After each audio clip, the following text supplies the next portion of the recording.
এবার কড়া পদক্ষেপ নেওয়া হচ্ছে। অনুপ্রবেশকারীদের চিহ্নিত করে বাংলাদেশে ফেরত পাঠানোর প্রক্রিয়া শুরু হয়েছে বলে প্রশাসনিক সূত্রে দাবি করা হচ্ছে। মুর্শিদাবাদ সহ বিভিন্ন জেলায় হোল্ডিং সেন্টার তৈরি করা হয়েছে, যেখানে চিহ্নিত ব্যক্তিদের অস্থায়ীভাবে রাখা হচ্ছে। বিজেপি সরকারের দাবি, ভারতের জনগণের করের টাকায় অবৈধ অনুপ্রবেশকারীদের তোষণ আর চলবে না। দেশের প্রধানমন্ত্রী ও স্বরাষ্ট্রমন্ত্রী একাধিকবার এ বিষয়ে কঠোর অবস্থানের কথা প্রকাশ করেছেন। অন্যদিকে বিজেপির অভিযোগ, কংগ্রেস, সিপিএম, তৃণমূল কংগ্রেস দীর্ঘদিন ধরে ভোট ব্যাংকের রাজনীতির স্বার্থে অবৈধ অনুপ্রবেশকারীদের প্রশ্রয় দিয়ে এসেছে। বিজেপির দাবি, পশ্চিমবঙ্গে বামফ্রন্ট সরকারের আমলে বাংলাদেশি মুসলিম অনুপ্রবেশকারীদের বিভিন্ন সরকারি সুযোগ সুবিধা পাইয়ে দেওয়ার একাধিক অভিযোগ উঠছে। এই প্রসঙ্গে সন্দেশখালীর শেখ শাহজাহানের নামও প্রায়শই আলোচনায় আসে। বিজেপির দাবি, তিনি বাংলাদেশ থেকে ভারতে এসে প্রথমে সিপিএমে যুক্ত হন এবং পরবর্তীকালে তৃণমূল কংগ্রেসে যোগ দেন। 2026 সালের বিধানসভা নির্বাচনে বিজেপি 200-রও বেশি আসন পেয়ে পশ্চিমবঙ্গ সরকার গঠন করেছে। পার্লামেন্টে স্বরাষ্ট্রমন্ত্রীর সেই বিখ্যাত বক্তব্যকে পশ্চিমবঙ্গে কার্যকরী করা হবে। আসুন শুনি কি বলছেন। एक 200 बार भी बहसकार करेंगे, एक भी अवैध घुसपैठियों को इस देश में हम वोट नहीं देंगे। ये हमारे एनडीए का पॉलिसी है मान्यवर। डिटेक्ट मतलब ढूंढो, डिलीट करो, मतदाता सूची में नाम काटो और उनको डिपोर्ट। हम संवैधानिक प्रक्रिया कर डिटेक्ट, डिलीट और डिपोर्ट ये पूरा करेंगे। ये क्यों सदन छोड़कर भाग गए? मैं इनके सामने तो कोई बात भी नहीं कर रहा था, ना कांग्रेस पार्टी के सामने बात कर रहा था। मैं तो बात कर रहा था घुसपैठियों को देश के बाहर निकालने की।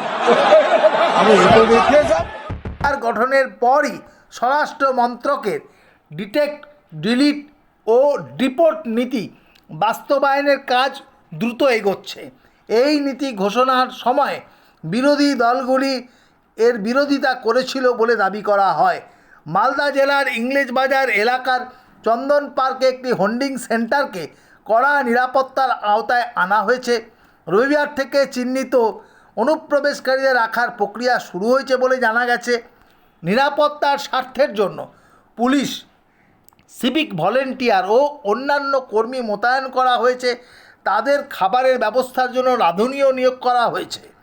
মুর্শিদাবাদেও এক ধরনের তৎপরতা লক্ষ্য করা যাচ্ছে। প্রশাসনিক সূত্রের দাবি, জলঙ্গি থানা এলাকায় অভিযান চালিয়ে 7 জন বাংলাদেশি নাগরিককে আটক করা হয়েছে। তাদের বাড়ি বাংলাদেশের কুষ্টিয়া জেলার দৌলতপুর থানার অন্তর্গত বলে জানা গেছে। পরে তাদের বহরমপুর জেলা আদালতে তোলা হয় এবং সেখান থেকে নবনির্মিত হোল্ডিং সেন্টারে পাঠানো হয়। রাজ্য জুড়ে গড়ে তোলা হয়েছে হোল্ডিং সেন্টারগুলির অংশ হিসাবে মুর্শিদাবাদ জেলার লালগড়ার ঐতিহাসিক পদ্মা ভবনের 2য় তলকেও হোল্ডিং সেন্টার হিসাবে প্রস্তুত করা হচ্ছে। বর্তমানে এটি চিহ্নিত অনুপ্রবেশকারীদের অস্থায়ীভাবে রাখার একটি গুরুত্বপূর্ণ কেন্দ্র হিসাবে ব্যবহৃত হচ্ছে।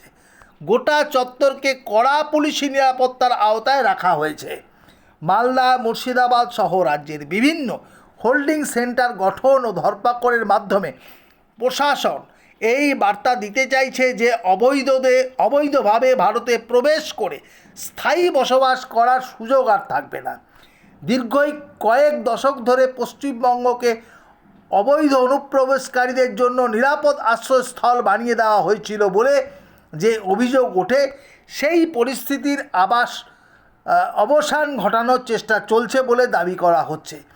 কঠোর আইনজ্ঞ পদক্ষেপের মাধ্যমে জনগণের করের টাকায় অনুপ্রবেশকারীদের তোষণ ও পোষণের রাজনীতি বন্ধ করার উদ্যোগ নেওয়া হচ্ছে বলে সরকার সমর্থক মনে করছেন। আপনারা কি মনে করেন? ভারতের প্রশাসন কি স্বরাষ্ট্রমন্ত্রীর ঘোষিত ডিটেক্ট, ডিলিট, ডিপোর্ট নীতি কার্যকর বাস্তবায়ন করতে পারবে? অবৈধ অনুপ্রবেশ রোধ করা কি দেশ আর সুরক্ষিত হবে? এ বিষয়ে জনগণের সচেতনতা এবং প্রশাসনিক তৎপরতা দুই গুরুত্বপূর্ণ বলে মনে করা হচ্ছে। সরে সরকার এই আইনটিকেও প্রয়োগ করেছে। এই মুহূর্তে সরকারের অনুপ্রবেশকারীদের বিরুদ্ধে প্রত্যেকটি পথকে আমরা পূর্ণ সমর্থন করছি। সরকারের পাশে শক্তভাবে আমরা দাঁড়িয়ে